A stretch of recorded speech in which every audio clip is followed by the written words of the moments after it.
A expectativa de vida dos brasileiros subiu, isso porque os idosos estão usando o tempo livre para praticar exercícios físicos e atividades, como a dança. Nasce o habitante número 7 bilhões da Terra. Países disputam o título para representar marco populacional. Juiz decide nesta terça-feira se vai ocorrer a anulação total do Exame Nacional do Ensino Médio, o Enem. Meu nome é Thiago Falati. E eu sou Monique Ferreira. O Tela 1 desta segunda-feira está no ar.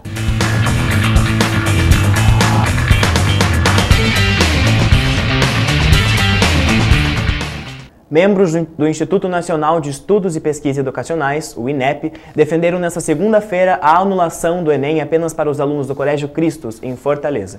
O colégio antecipou 14 questões usadas no Exame Nacional do Ensino Médio. O juiz afirmou que a decisão sobre a anulação ou não do Enem só vai ser anunciada na terça-feira, dia 1º de novembro.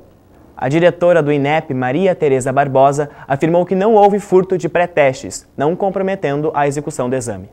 Jovens do Movimento dos Trabalhadores Sem Terra participaram hoje do ato público pela educação do campo.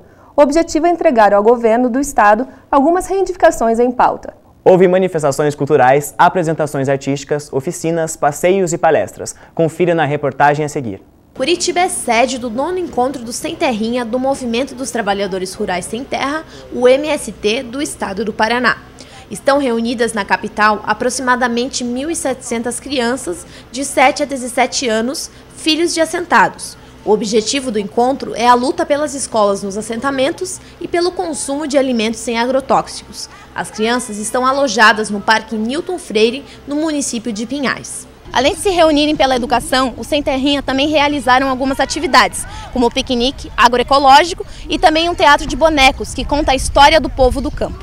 Quem participa da mobilização sabe da importância do encontro na busca de seus direitos. A concepção que a gente tem enquanto movimento sem terra é de que o povo sem terra, o povo camponês, tem o direito de ser educado no local onde vive, né? Pensando desde a sua cultura, as especificidades da vida no campo, mas sem perder de vista o conhecimento historicamente produzido pela humanidade, né? O que mais nos importa é de ganhar terra, ter uma boa escola para estudar, ter o melhor. A única importância desse é que os governadores que falaram lá no palco, todos nós dos movimentos sem terra pedimos que eles colaborem com o que eles falaram e cumprem. Na educação, melhoramento de escolas, cozinhas, banheiros e água potável também.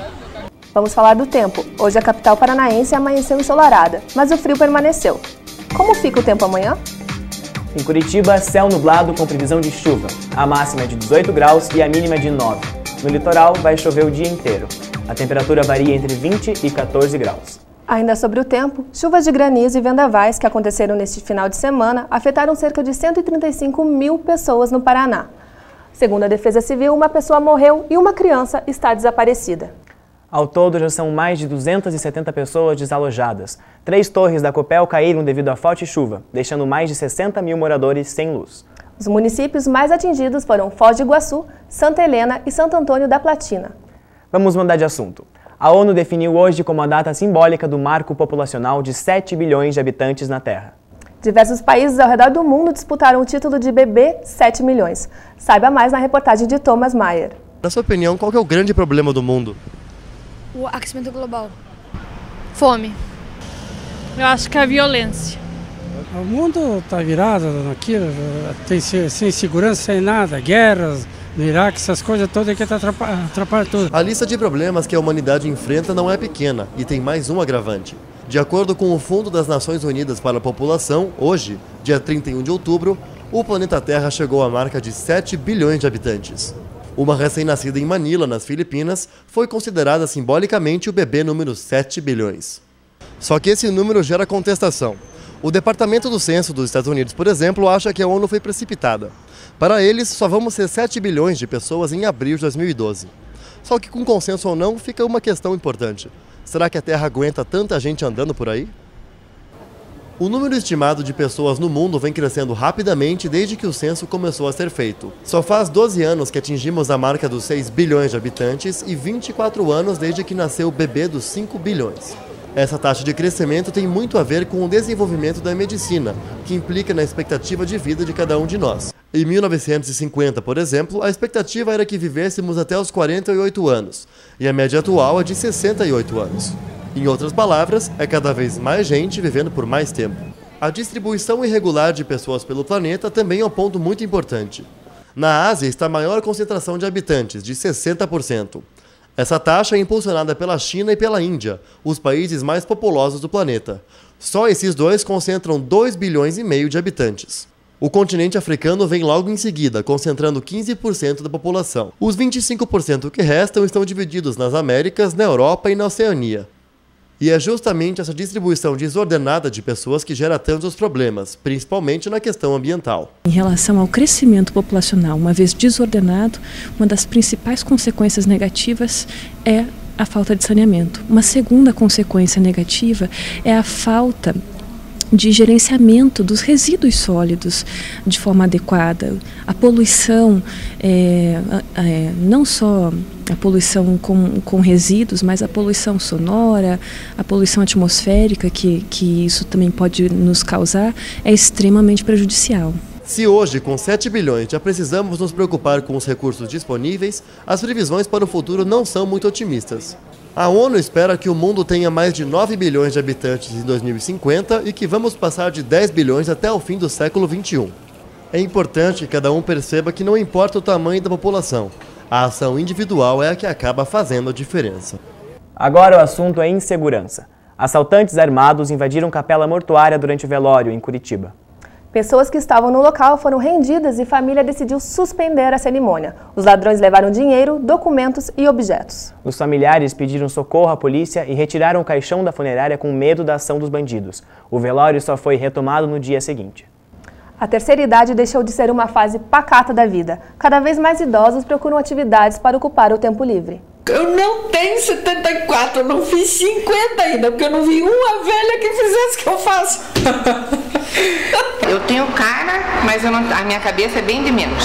Eu sinto assim que eu tenho uns 45, 50. A idade eu acho que a pessoa que faz. Eu tenho anos vivido, mas idoso eu não me considero, não. O número de idosos vem crescendo consideravelmente nos últimos anos. Em Curitiba, eles já somam 11% da população total da cidade. Desde 1999, a expectativa de vida brasileira passou de 70 para os 73 anos. E esse novo dado está diretamente relacionado à vida ativa que os idosos têm levado ultimamente. Dados do IBGE mostram que mais de 7% da população brasileira é constituída por pessoas com mais de 65 anos. Isso acontece porque atualmente o idoso está mais ativo. Exemplo disso é a dona Yolanda, que com 74 anos usa tecnologia, pratica esportes, canta e ainda viaja. Eu cuido da minha casa sozinha, eu faço minhas compras, vou a banco, leio, vejo televisão, mexo com o computador, falo com as minhas filhas que estão longe. Se a gente tem saúde, a gente usufrui melhor ainda, porque já não tem mais compromisso de fazer futuro. O futuro já chegou. Com a expectativa de vida cada vez maior, dentro de poucos anos, o Brasil vai se tornar um país de idosos. A preocupação com a saúde e o bem-estar deste público fez o preparador físico Bruno montar uma academia destinada somente para essa faixa etária.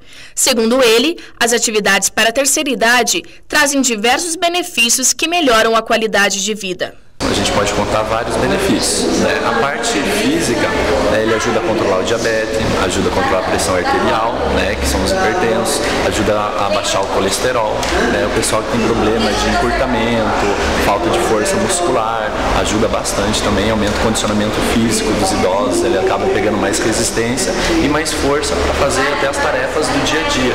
Depois que eu comecei a fazer ginástica, melhorou toda a vida, eu fiquei mais leve, mais esperto, mais disposto.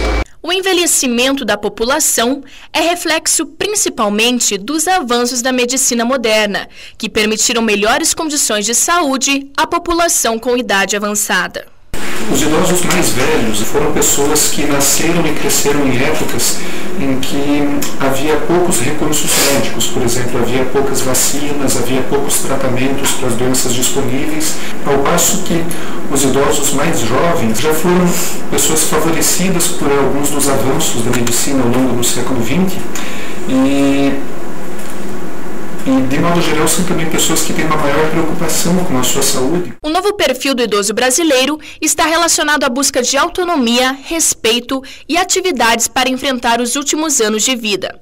Segundo pesquisas do IBGE, quase 6 milhões de pessoas com mais de 60 anos trabalham, nem sempre por necessidade, e sim prazer. Esse lado ativo meu, até eu às vezes eu mesmo me admiro, porque quanto mais eu trabalho, mais eu tenho vontade de trabalhar. Aqueles que passaram dos 60 possuem uma nova curiosidade intelectual. Para eles, o estudo é fonte de prazer e realização nessa fase da vida. Andréia coordena voluntariamente um grupo de 65 idosos e, com aulas de informática, procura atualizá-los. É uma faixa etária que se sente excluída da sociedade. Com a internet e a informática, eles se sentem mais modernos, mais atualizados. Agora estamos fazendo a informática, né? Que para mim abriu um leque de aprendizado. As pessoas que vivem sozinha, a internet é uma amiga, né? A diversão faz parte dessa fase da vida. O grupo de idosos Jovem Guarda é um espaço para dançar, estudar, cantar, representar, viver bem e esbanjar saúde.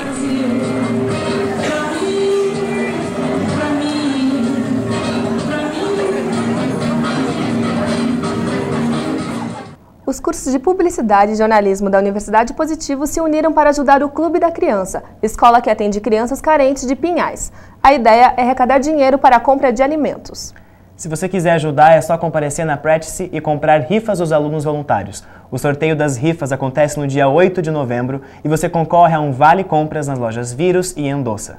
E o Tela 1 de hoje fica por aqui. Se quiser participar com dicas e sugestões, mande um e-mail para o tela1@up.com.br. Até amanhã! Acompanhe o Tela 1 também nas redes sociais. É só procurar o nosso Facebook e seguir o nosso Twitter, o @Tela1.